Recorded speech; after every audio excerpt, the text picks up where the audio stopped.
So we have created our DSP versus SND SQLRPGLE member. First thing we're going to do is put in our control opt code, star no for default activation group, and activation group star caller. And the next thing we're going to need is our prototype, DSP versus send, and we have to call it the same thing here.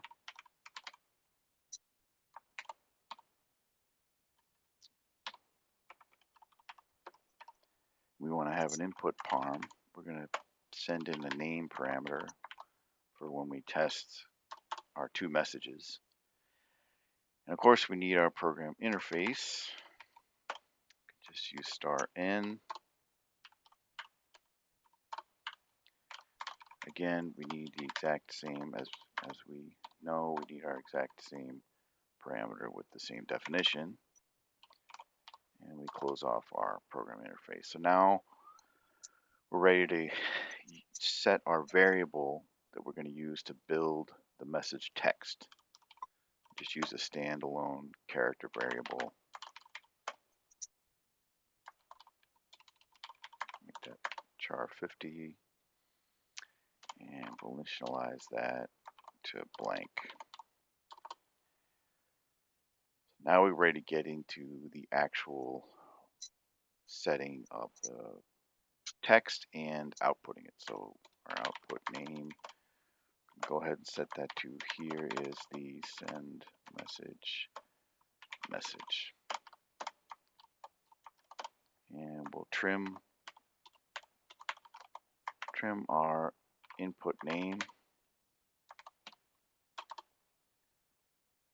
And then we'll go ahead and output the message. That's going to output our text. When we run it, we'll examine where it actually ends up for us to be able to see it. And now I'm going to reset the text for the next step. Here's the display message.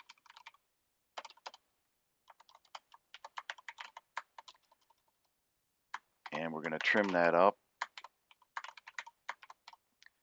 So there's our parameter name in name. We'll trim it up to tack it on the end. Our two messages are distinctive, so we'll easily be able to see where they're going and where they're not going. We use the display command, and then all we have to do is set our INLR, like every good RPGer will do. They don't want variables just hanging out there and left in a value. So we got our control option statement. We have our prototype. We've named our external name the same as this, which is the same name as that. Just double checking some of the source here, a little individual code review. Here's our output name initialized to blank, same variable used here. Here's our text, putting in the same exact variable that we send in. So it's a pretty small, simple program, should compile pretty easily.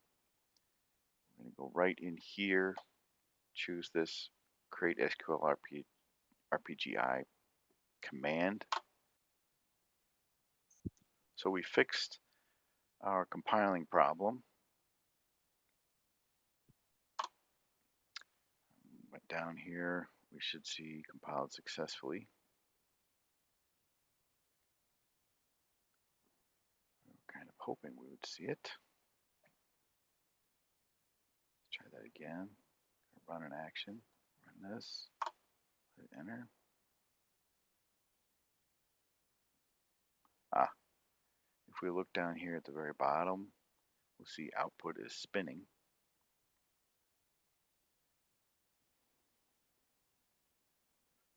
Which, we do have output, and there we go. So there was some sort of delay. We're not 100% sure what that was. That would be on our pub 400. Speaking of which, now that we have this compiled, Go down here to the bottom. Here's pub 400. We hover over it. We can choose a terminal. Up here, we're going to say 5250. Click on that. And we get our terminal right here in VS Code.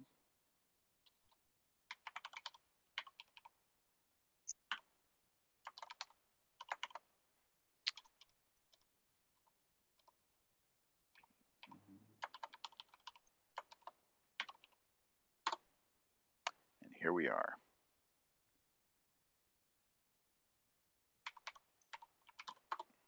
So we'll take a quick look, just make sure our program is there. There it is, just the way we keyed it. We're going to go ahead and test our program. Our library list should be all set up. We're going to do our call. At our parm, I'll send my name in. And when we run this, right away, you can see it's going to show the display message. Jumps right out of the box like that, which is quite easy.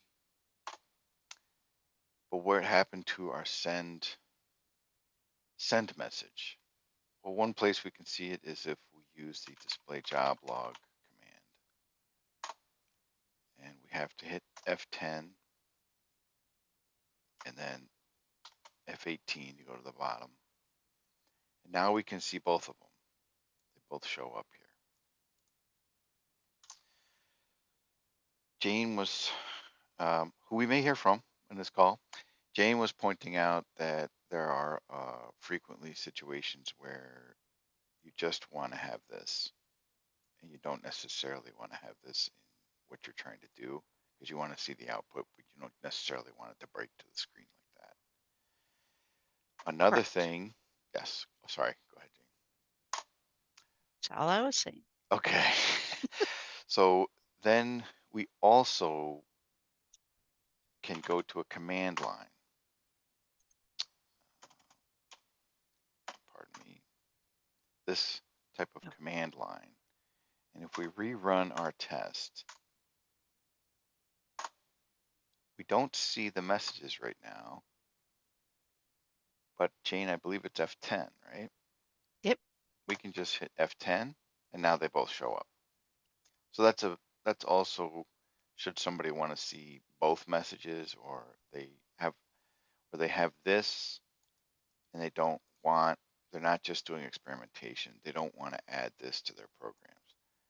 That's a way you can see this output here straight from the command line without having to be in work with members using PDM. Because work with members using PDM will fire that display message right up to your screen. That is the introduction or the explanation of display message versus send message.